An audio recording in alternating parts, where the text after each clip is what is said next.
नमस्कार दोस्तों, स्वागत करते हैं आपका हमारे चैनल में। दोस्तों, धार्मिक और आध्यात्मिक कहानियाँ सुनने के लिए हमारे चैनल को जरूर सब्सक्राइब करें। आज की कहानी का नाम है माँ लक्ष्मी जी और एक गरीब माली। एक बार भगवान विष्णु जी शेषनाग पर बैठे बैठे बोर हो गए और उन्होंने मन में धरती पर घूमने का विचार किया। वैसे भी उन्हें धरती पर आए कई साल बीत गए थे और वह अपनी यात्रा की तैयारी में लग गए। लक्ष्मी जी को तैयार होता हुआ देखकर माँ लक्ष्मी जी ने उनसे पूछा, आज सुबह सुबह कहाँ जाने की तैयारी हो रही है? विष्णु जी ने कहा, हे लक्ष्मी, मैं धरती लोक पर घूमने जा रहा हूँ। तो कुछ सोचकर माँ लक्ष्मी जी ने कहा, हे देव, क्या मैं आपके साथ धरती लोक पर चल सकती हूँ? भगवान विष्णु ने 2 पल सोचा और फिर कहा, एक शर्त पर तुम मेरे साथ चल सकती हो। तुम धरती पर पहुंचकर उत्तर दिशा की ओर बिल्कुल मत देखना। लक्ष्मी माँ ने हाँ कहकर अपनी बात मनवा ली और सुबह सुबह माँ लक्ष्मी जी और भगवान विष्णु जी धरती लोक पर पहुंच गए। अभी सूर्य देवता निकल ही रहे थे। रात भर बरसात होकर हटी थी। चारों ओर हरियाली ही हरियाली थी। उस समय चारों ओर बहुत शांति थी और धरती बहुत ही सुंदर दिख रही थी। माँ लक्ष्मी मंत्र मुग्ध होकर धरती को देख रही थी और भूल गई कि पति को क्या वचन देकर आई है। चारों ओर देखती हुई कब उत्तर दिशा की ओर देखने लगी, पता ही नहीं चला। उत्तर दिशा में माँ लक्ष्मी जी को एक बहुत सुंदर बगीचा नजर आया और उस तरफ से भीनी भीनी खुशबू आ रही थी। बहुत ही सुंदर फूल खिले हुए थे। यह एक फूलों का खेत था। माँ लक्ष्मी बिना सोचे समझे खेत में चली गई और एक सुंदर सा फूल तोड़कर ले आई। जब माँ लक्ष्मी भगवान विष्णु जी के पास वापस आई तो भगवान विष्णु की आंखों में आंसू थे। भगवान विष्णु जी ने माँ लक्ष्मी से कहा कि कभी किसी से बिना पूछे उसकी कोई भी वस्तु नहीं लेनी चाहिए और साथ ही उसे अपना वचन भी याद दिलाया। माँ लक्ष्मी को अपनी भूल का पता चला तो उन्होंने भगवान विष्णु जी से इस भूल की माफी मांगी। तो भगवान विष्णु जी ने कहा कि तुमने जो भूल की है उसका प्रायश्चित तो तुम्हें करना ही पड़ेगा। जिस माली के खेत से तुमने बिना पूछे उसका फूल तोड़ा है वह एक प्रकार की चोरी है। इसलिए अब तुम 3 साल तक माली के घर में नौकर बनकर रहो। उसके बाद मैं तुम्हें वापस बुलाऊंगा। माँ लक्ष्मी ने चुपचाप सिर झुकाकर अपने स्वामी की बात पर हाँ कर दी।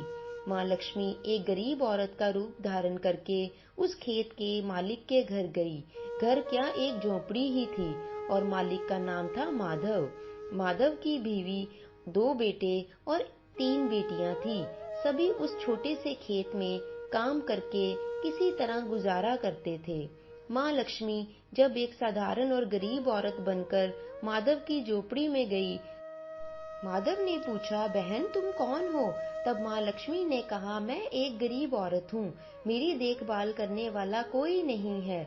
मैंने कई दिनों से खाना भी नहीं खाया। मुझे कोई भी काम दे दो, मैं तुम्हारे घर का काम भी कर दिया करूँगी। बस मुझे अपने घर के एक कोने में रहने का आसरा दे दो। माधव बहुत ही अच्छे दिल का मालिक था। उसे उस पर दया आ गई। उसने कहा, बहन मैं तो बहुत ही गरीब हूँ। मेरी कमाई से मेरे घर का खर्च मुश्किल से चलता है, लेकिन अगर मेरी 3 की जगह 4 बेटियां होती तो भी तो मैं गुजारा करता। अगर तुम मेरी बेटी बनकर जैसा रूखा सूखा हम खाते हैं वैसा ही खाओ तो मैं तुम्हें अपने घर के अंदर रख सकता हूँ। क्या तुम उसमें खुश रह सकती हो? तो इस प्रकार माधव ने माँ लक्ष्मी को घर के अंदर अपनी झोपड़ी में इजाजत दे दी और माँ लक्ष्मी 3 साल तक माधव के घर पर नौकरानी बनकर रही। जिस दिन माँ लक्ष्मी माधव के घर आई थी, उस दिन से दूसरे ही दिन माधव को इतनी आमदनी होनी शुरू हो गई कि फूल बेचकर शाम को उसने एक गाय खरीद ली। धीरे धीरे माधव के पास काफी जमीन हो गई और सबने अच्छे अच्छे कपड़े भी बनवा लिए और एक बड़ा पक्का मकान भी बनवा लिया। बेटियों और बीवी ने गहने भी बनवा लिए। माधव कई दिनों से सोच रहा था, मुझे यह सब कुछ इस महिला के आने के बाद ही मिला है। इस बेटी के रूप में तो इसने मेरी किस्मत ही बदल दी है। अब 3 साल बीत गए थे, लेकिन माँ लक्ष्मी अब भी माधव के घर में और खेतों में काम करती थी। एक दिन माधव जब अपने खेतों से काम करके घर आया, उसने देवी स्वरूप में गहनों से लदी हुई औरत को देखा। ध्यान से देखकर पहचान गया, अरे ये तो मेरी मुंह बोली चौथी बेटी है और ये तो माँ लक्ष्मी है। अब तक माधव का पूरा परिवार बाहर आ गया था। सब हैरान होकर माँ लक्ष्मी की तरफ देख रहे थे। माधव बोला, माँ, हमसे ये कैसा अपराध हो गया? हमने अनजाने में आपसे घर और खेत का काम करवाया। माँ, हम सबको माफ कर दो। अब माँ लक्ष्मी मुस्कुराई और बोली, माधव, तुम बहुत ही अच्छे और दयालु व्यक्ति हो।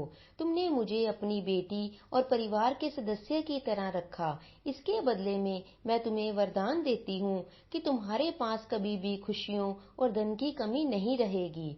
तुम्हें सभी सुख मिलेंगे जिसके तुम हकदार हो। और फिर माँ अपने स्वामी के द्वारा भेजे गए रथ में बैठकर बैकुंठ चली गई। तो दोस्तों, इस कहानी से हमें यह संदेश मिलता है कि हमें कभी भी बिना पूछे किसी से भी उसकी वस्तु नहीं लेनी चाहिए। जो लोग दयालु और साफ दिल के होते हैं, माँ लक्ष्मी वहीं निवास करती है।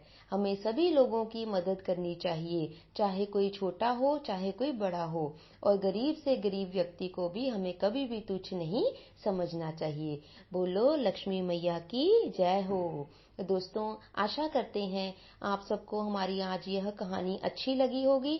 यदि अच्छी लगी है तो इसे लाइक और शेयर कीजिए और जाते जाते हमारे चैनल को सब्सक्राइब करना मत भूलिए। में ही बेल आइकन को प्रेस कर दीजिए, जिससे अगली नई कहानी की नोटिफिकेशन आपको जल्दी से मिल जाए।